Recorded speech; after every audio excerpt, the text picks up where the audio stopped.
欢迎来到频道 Daily Star News， 订阅频道，不要错过当天最热门的新闻。我们今天的时事通讯涵盖以下内容：继流离60亿后，袁冰妍留学艺上演，3大看点助推或成爆款。还记得2020年暑期档的黑马剧《流离》吗？这部剧累计播放量达60亿，成为了名副其实的现象级爆款剧。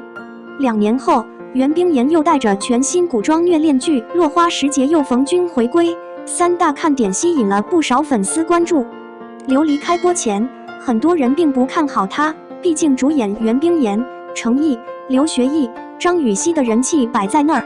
谁知开播之后，这部剧的话题度、讨论度、播放量一路走高，袁冰妍和程毅一时之间成为了当下最火的人物，2位主演粉丝数按百万量级增长。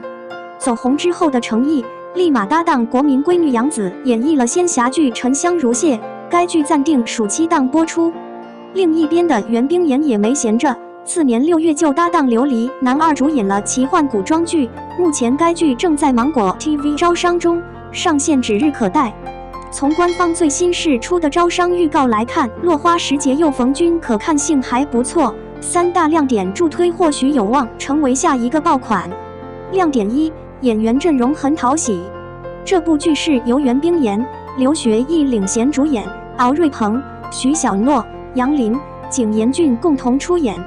2位主演是大众熟知的古装剧专业户，近2年产出的作品质量均不错，因此也算是混了个脸熟。此外，其他演员要么就是古装常客，要么就是颜值身材都吸睛的新人演员，这样的配置也是以往古装剧常用的设定。既有吸引观众的人物，也增加了让观众眼前一亮的可能性，阵容十分讨喜。这部剧改编自蜀客的同名小说，讲述的是上神锦绣想要修炼成一朵茶花小妖红凝，但是最终却被小妖改变成为了凡人的故事。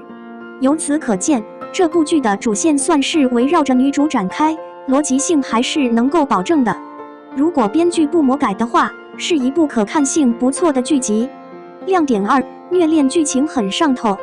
预告开篇交代了女主角不是小仙，是红茶花妖的人物背景，再加上女主身着轻柔红衣，留着飘逸长卷发的亮相造型，整个剧的滤镜清晰不突兀，整部剧的质感立马凸显。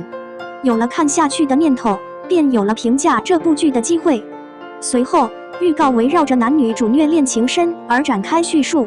神尊大人，成为神仙，我可以做你的神后吗？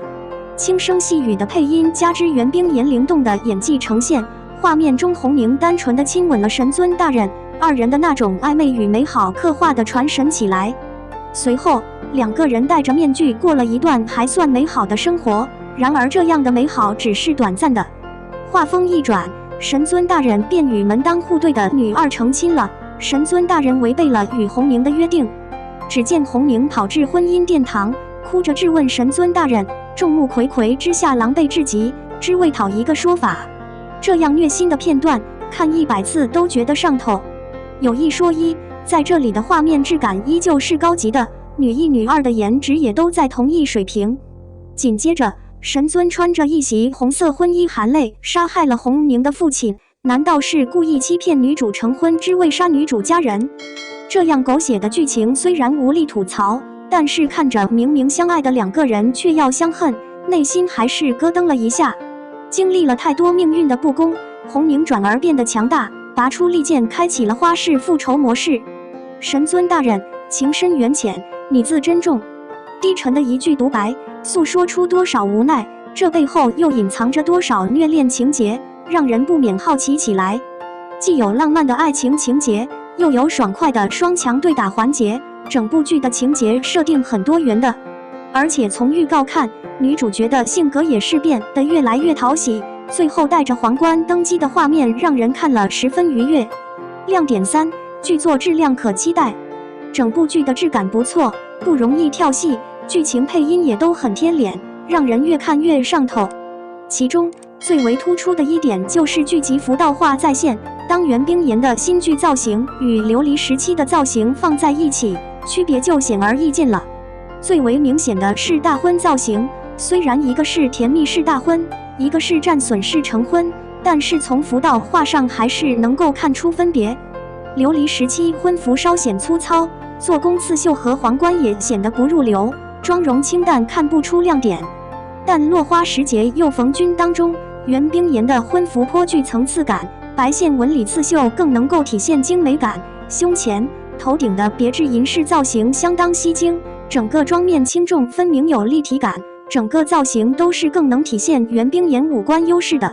再看日常戏份的服道画，区别琉璃时期袁冰妍的造型多以半扎双丸子头和薄刘海为主，妆容、服装也都是清淡类型，整个剧的服道画都没有特别亮眼之处。而新剧当中，袁冰妍尝试了斜分长直发、中分薄刘海、魅力长卷发，服装上以轻薄、高级、高质感为主，颜色上也有所突破，深色浅色服装均有体现。即便是浅色系的服装上，仍有形形色色的刺绣点缀，特色亮点更为突出。不得不说，这样用心的古装剧养眼程度更高。当然，以上看法只是基于仅有的物料信息做出的预排，具体剧集质量如何还是得观察上线后的呈现效果。